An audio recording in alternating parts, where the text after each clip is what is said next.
Hey everybody, Psychic here, Psychic Reviews here, whenever you want to call me, I don't really care.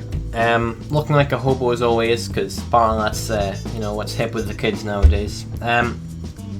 Second time recording this, which is a bit of a pain. I don't know why, but for some reason audio and facecam can't sync up for the life of me, right? I recorded audio. Somehow, it's shorter than the facecam, which makes no sense in any fucking realm that, we exist in. And it's quite annoying because I did this video and I was pretty proud of it, I'm probably going to be cracking the exact same jokes word for word in this one, but hey ho. Anime season. I don't know which anime season we were on last time. I think it was spring. Considering, a second time doing it, you'd think I'd have looked it up, but apparently not. I was gonna, last season, I was gonna watch like a million shows, really get into it, the ultimate weeb that ever existed.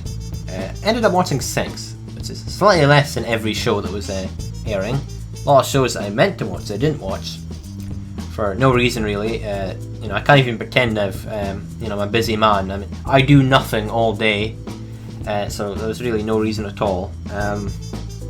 Watched 6 shows. I watched, if I remember correctly, Joker Game, Kiznaivers, Bongou Stray Dogs, Ace Attorney.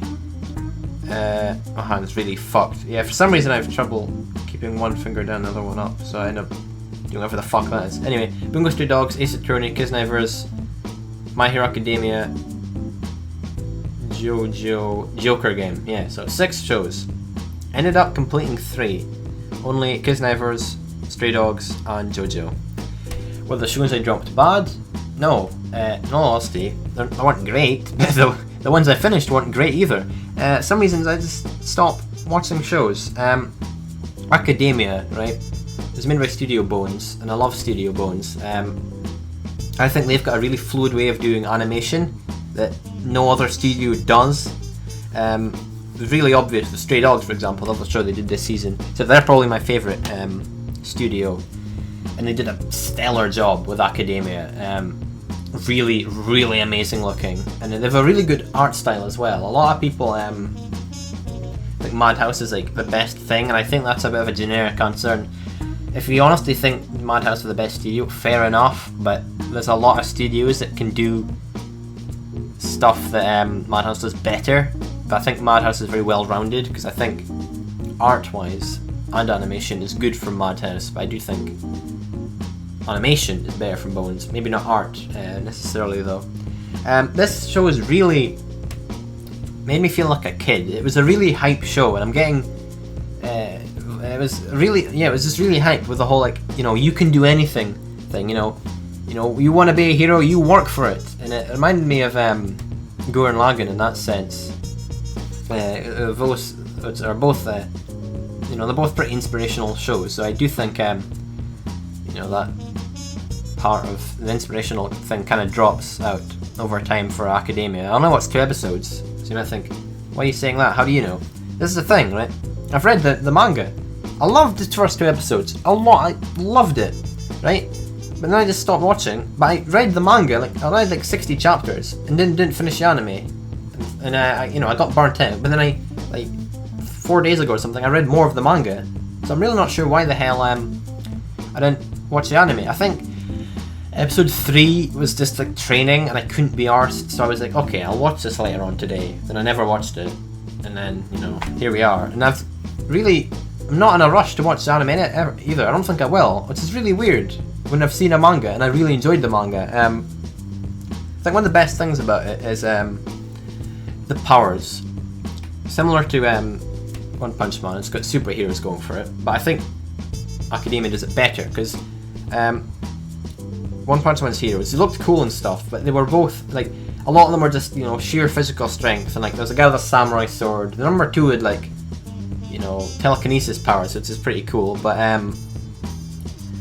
in Academia they have quirks, which are a lot more inventive and creative. For example, there's a guy who's got this shadow that he can that works for him, that's really strong at night time and weak at the daytime, in it reminds me a lot of Devil Fruit abilities. It's similar to something like One Piece. See a new character, wow, I wonder what his Devil Fruit's going to be, and that It's, you know, that element that I like in One Piece is here in Academia, which is pretty cool. From what I saw, the animation was on point. What I've seen, like, since then, I've seen clips. It really does look stellar. They've got a season 2 coming out, so yeah, it's really worth watching. I think it's the second most popular in the West over here. Anyway, second most popular anime that's airing, apart from Re:Zero, which I haven't watched. And I say I will, but I won't, because I say I will for every show in the universe, so it's probably not going to happen. But yeah, I'm really not sure why I stopped watching it. It's probably the best, one of the best shows that have been airing this season, really. I mean, considering how much I enjoyed the manga. I also watched Joker Game for 2 episodes. Joker Game, I only watched it because it was like set in like the 1930s or something, 1940s. I got like these slight mafia vibes. I think I heard like a trumpet in the opening. I was like, okay, this is the closest thing to a jazz anime I'm getting this season. Basically, I like Meccano. I got really faint vibes of Meccano from this, so I decided to watch it, and well, I enjoyed the first 2 episodes, right? Didn't watch it after this. Not a specific reason, but the main character, apparently just gets like shafted after the first 2 episodes, and they forget about him, and then it turns episodic, which is a bit of a problem because I give no shits about any of the spies that were introduced in like 1 and 2, mostly episode 1. They don't really have any personality. I don't see that changing in all honesty, and considering the cast didn't impress me that much, I don't see Joker Game being a show I'd enjoy as an episodic format. Cowboy Bebop was episodic, and no one really cared. I mean, no one even noticed. That's because it's got like the best cast in existence. Similarly, Space Dandy is episodic, and they did it pretty damn well. I don't see Joker Game really living up to those. What the hell's up with my hair? I don't think Joker Game living up to those shows. A lot of people saw this as like the underdog. They thought this is going to be a really good show this season. Most people, I think, are disappointed with it. It's not bad, I don't think, but it didn't really stand out either. I think it might have been by... No, it wasn't by A1 Pictures, but yeah, it hasn't really stood out that much. It's not that impressive to look at. Cast don't seem that interesting, so I just stopped it for more of a reason that there wasn't any compelling thing to keep me going. There wasn't any questions or anything. I wasn't like, wow, I really want to see what these characters do. I was like, okay, this is pretty cool, and I just stopped it. There's Ace Attorney, whatever you want to say. I can never say that word right. Attorney. It's probably all right. Let's go with that because that makes it seem like I do know what I'm going on about, even though it's not true in any way. I've never played the games.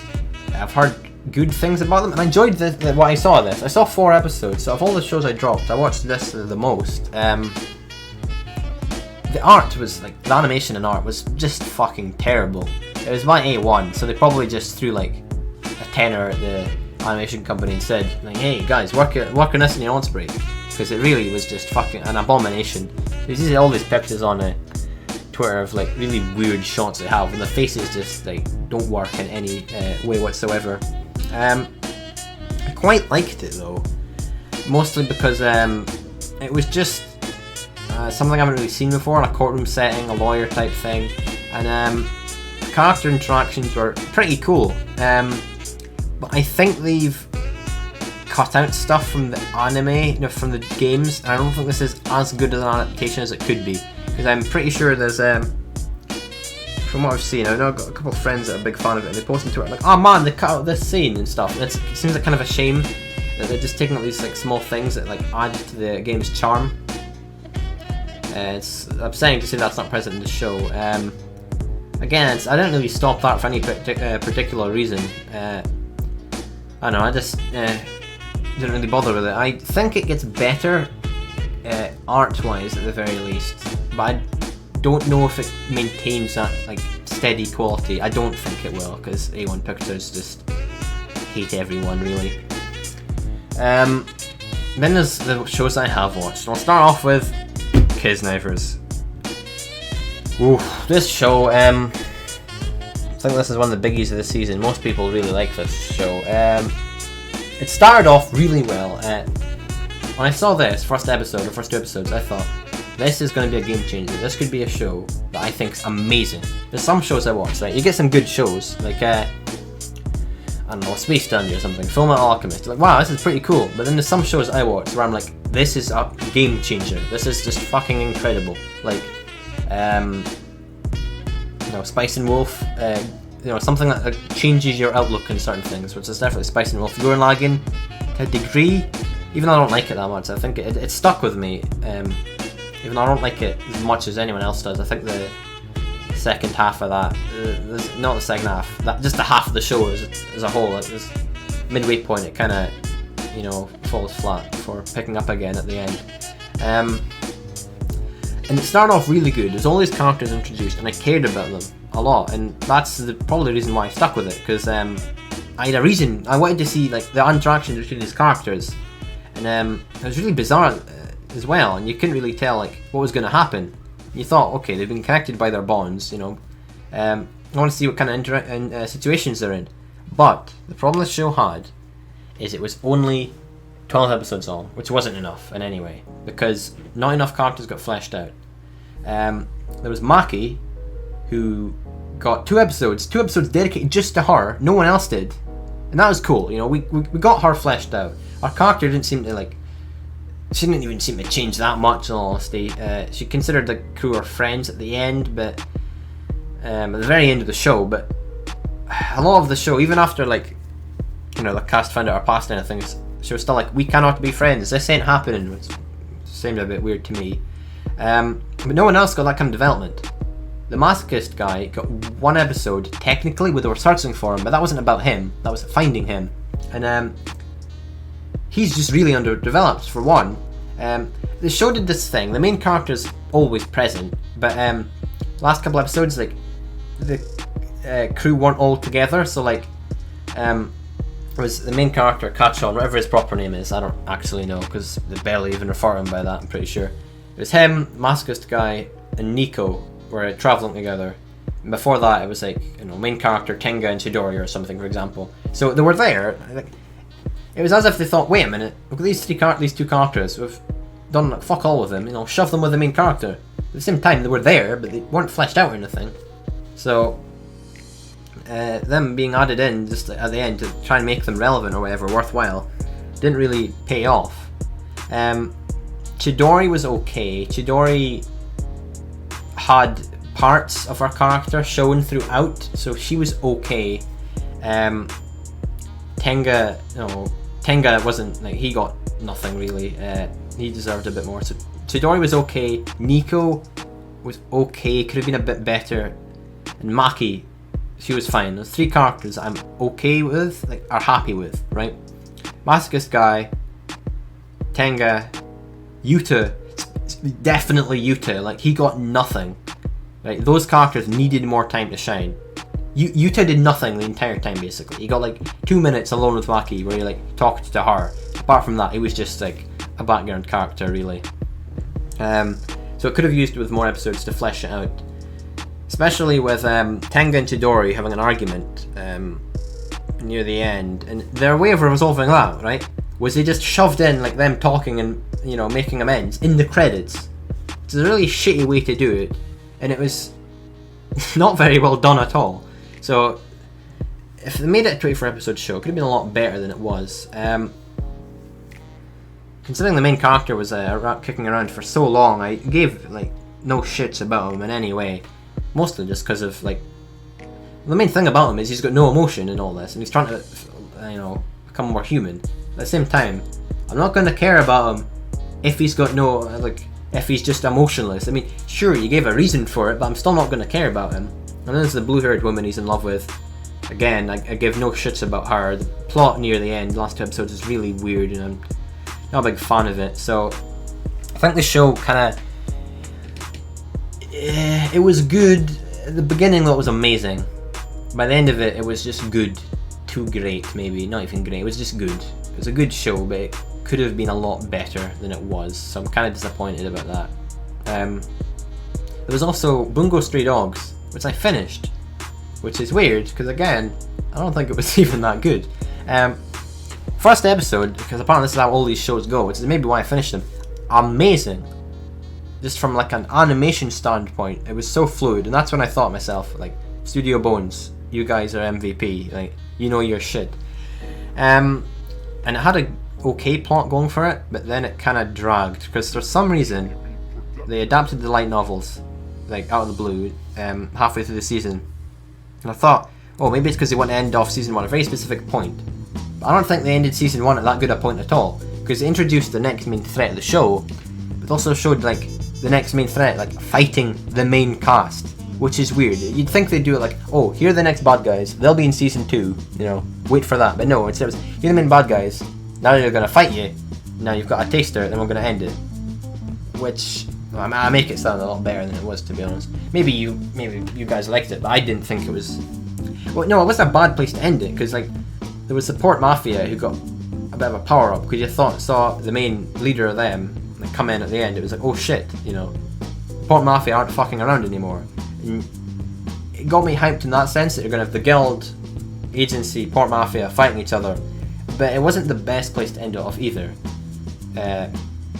So I'm really not sure why they adapted the light novels halfway through, which had no relevance at all. I mean, for all I know, it wasn't even canon. Like, a character died, but the character was only introduced in the light novels anyway, so it was as if nothing happened there, really. The show's too comedic, which is the problem a lot of people has. It doesn't have a very...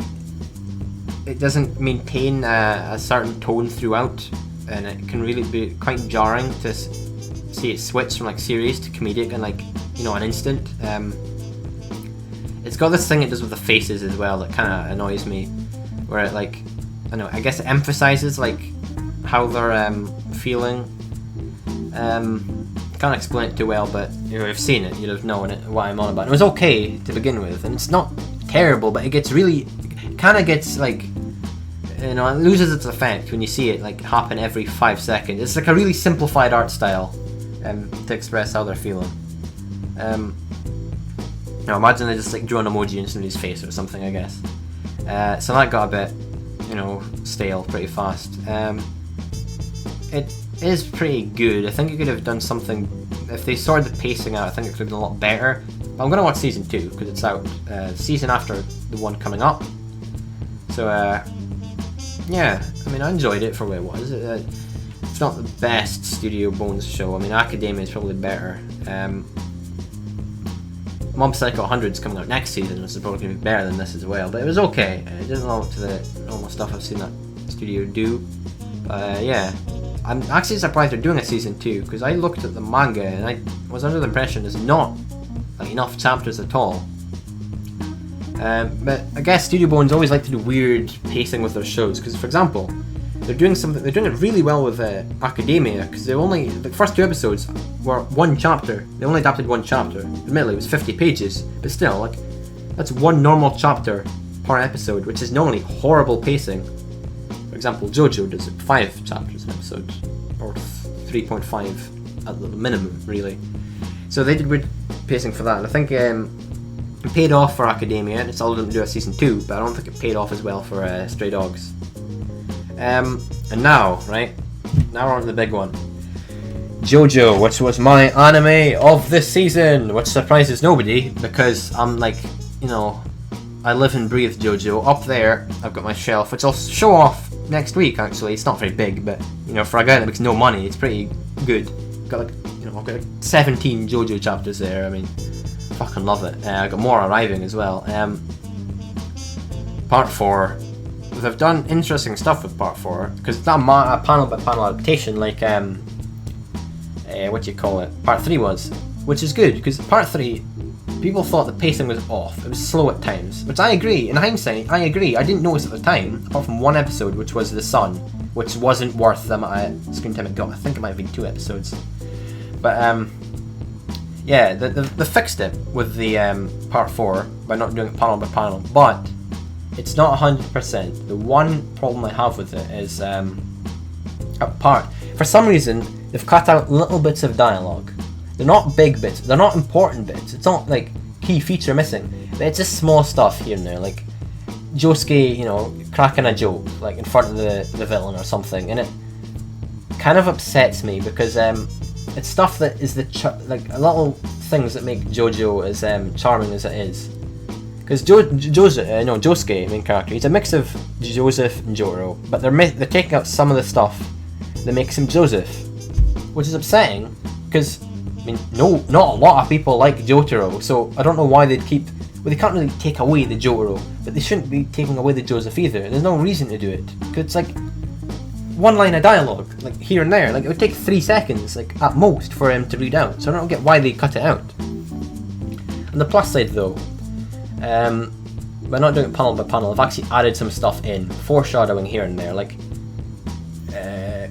characters referencing previous parts, throwbacks to like earlier stuff that happened in the season, like Joseph holding Achtung baby, the invisible baby. It's like, wow, I haven't held a baby in a while. It's like referencing the owner of like Death 13 in part 3, and it's just nice touches, and like there's a lot of foreshadowing scattered throughout, and some anime only scenes. Like in episode 1 is the opening, I think we call it a cold opening or hard opening, whatever, where it's like, you know, somebody doing the eggs and then it turns out to be a severed hand on the table. It's really nice touches, and especially with the references and stuff, it makes Jojo seem a lot more consistent, which is good. The main problem the show has, which again is a charm in a way, but at the same time it's annoying at times, especially with part 8, because there seems to be inconsistencies there, which doesn't work as it's a mystery part. It just makes it make a bit more sense overall. It just tidies it part up a bit, and yeah, you could say Araki might not want this, but I think he will, in all honesty, because it's not like these are things that he did intentionally. There's some stuff he writes, like, and he just forgets about. There's one later on that's incredibly obvious, right, that it's hopefully going to get fixed. It's somebody who saves Josuke's life, if you know what I'm on about, and hopefully that'll get fixed, for example. So I think I'm just going to go up to Araki and say, hey, we changed this, doesn't make any sense. He's going to go, oh man, I can't believe I did that. Sure, I'm going to have a good time. So, you know, part 4 is still going. It's going to go for 39 episodes consecutively, no breaks. So I'm really excited. I'll be on next season as well. It's going to be really good, this upcoming anime season. And yeah, I fucking love Jojo. I'm glad to see it, you know, get part 4. Hopefully it gets a part 5. Even if it ended at part 5, there was no part 6, I don't think they'll ever do part 7. Which is upsetting, because part 7 is the best part. It's not even like an opinion, it is fact the best part. I love part 5 though, more than most people do, so if we get a part 5, I'm fine. I don't care for part 6 that much. I might talk about that in a later video, but it's got some problems that I'm not a fan of, despite the main character, the main antagonist being pretty sweet. So yeah, this season was okay. Some shows I meant to watch, I didn't. The shows I did watch, I'm happy enough with how they turned out. Next season, I'll probably do a video on that by the time that ends. I'm not sure what I'm going to watch. I don't know everything that's coming out. I'm not as invested. It's something called 91 Days by the studio that made the Bacano and Durarara adaptations. I'll watch that, because, well, maybe if it takes off they'll do a Bacano season 2, because it's set in the same type of period. There's something called Orange. It's like a comedy that I think people like, so I'm going to watch that. There's Berserk, which I don't think I can actually watch because it cuts out a lot of stuff, so it wouldn't make sense for me to watch it without seeing Berserk previously. I think I will. I'll try and watch the anime, read some of the manga, watch the movies. Hopefully that'll catch me up to a level where I can watch the new anime, and by the time I finish all that stuff, I'll have a decent backlog of it. Most people are shitting all over that anime because it's got CGI and they really don't trust it. I think it looks fine. It's got a shaded style that reminds me of a woman called Fujiko Mine, the Lupin III series that came out in 2012, I think. So I think it looks quite good, actually. I think it actually, there's been a comparison picture between the newest trailer and the oldest one. In some cases, it is actually looking worse. So I'm not the most, you know, I don't think it's going to be the adaptation Berserk deserves, because I hear it's a fantastic manga. I'd pick it up, I'd buy it if I had the money, but it's like 30 volumes, and it's not in any stores, so I have to buy it online. If I was in a store like Forbidden Planet or Waterstones and it was there, I'd pick it up, but it never is. So that's that. But anyway, we'll talk more about the season when it comes out, when it wraps up in 3 months' time. So I'll see you then. Thanks for watching, everybody, and au revoir.